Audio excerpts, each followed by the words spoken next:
Hello, I'm Colin Sanders and this is the History Books Review, and this time I'm having a look at a modern development in a historical context.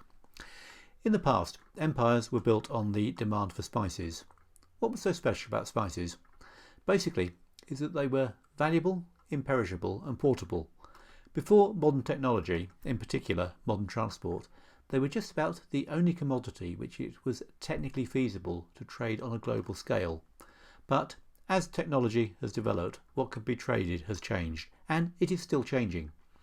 Aerotropolis by John Casada and Greg Lindsay looks at the implications. It's a very modern book. Despite the old-fashioned SimCity-like cover, it's a mixture of an economic analysis, a travel guide and an exercise in futurology. But above all, it is a mine of anecdotes and observations around the way the world is changing. You can dip into it profitably, or you can read it as a narrative. Basically, tune in to whatever attention span you have available.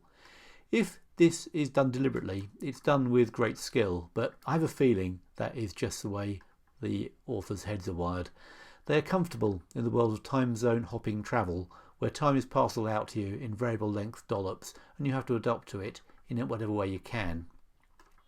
The pace is fast, the tone is clear. Like air travel itself, time is of the essence, and an international audience is anticipated.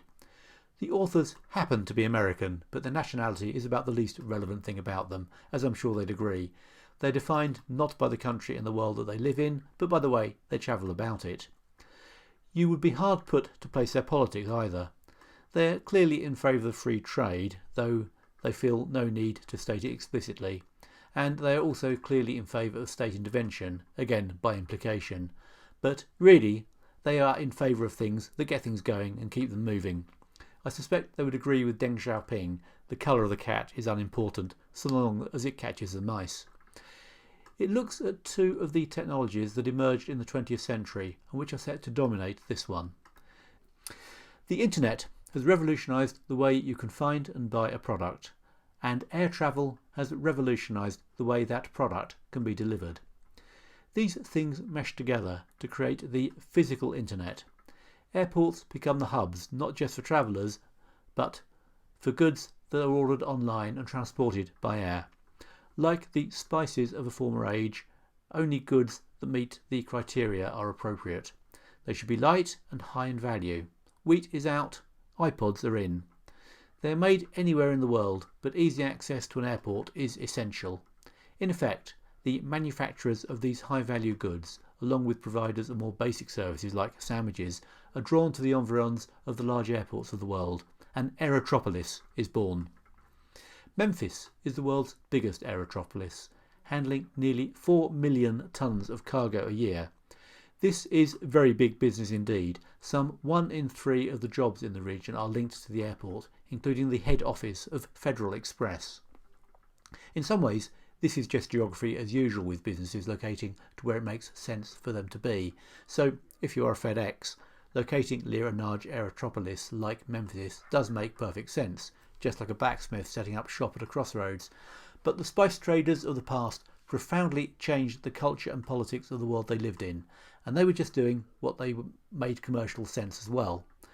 The combination of the internet offering an almost infinitely long shop window and the network of huge airport hubs across the planet able to meet consumer demands for high-value goods only a few days after a mouse has been clicked is unprecedented.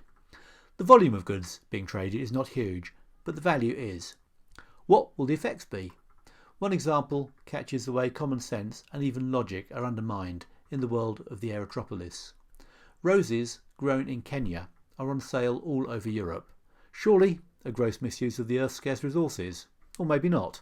They are cheap because they grow quickly and easily in the equatorial sun without the need for the pesticides and fertilisers necessary in France or Bulgaria. And even the low prices they command, translated into Kenyan living standards, makes their growers wealthier than their neighbours growing food. Should we begrudge the Africans an income purely for the sake of the fuel that the journey takes to get it to market? Or will this be a temporary phenomena?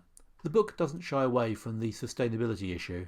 The fact that the actual flying bit of the equation only accounts for 2% of world carbon emissions is slipped in, but the whole point of the book is that the impact of air travel is much greater than just moving people from one place to another. Widespread air travel is only possible because of cheap oil.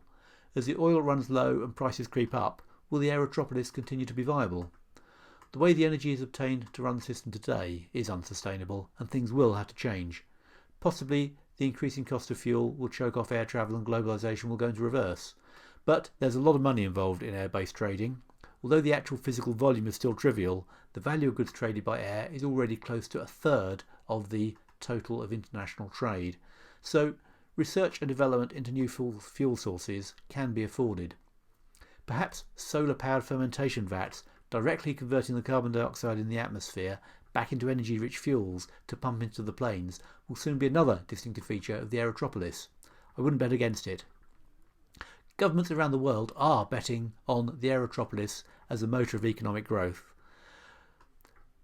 In 2008, the Chinese government announced plans for a second Beijing airport. It's intended to open in 2015. Bear in mind that the current Beijing airport has just taken over from Heathrow as the world's second busiest airport. A world awash with high-value goods traded using feats of organisation and technology is already upon us. The figures indicate that it is growing. What happens next? In the late Middle Ages, towns, with their concentrated wealth, came to first rival and then to overtake the feudal economy based on agriculture. Eventually, this led to the decline in power of the aristocracy and the rise of new forms of state. Global trade was enabled by ports that allowed countries like Britain and Japan to prosper despite their lack of resources. Railways shaped whole towns and allowed suburbs to be created. What will hugely profitably and obviously internationally focused airport complexes do to the societies in which they are growing? What will happen to the countries that don't develop an Aerotropolis? Are they destined to become backwaters?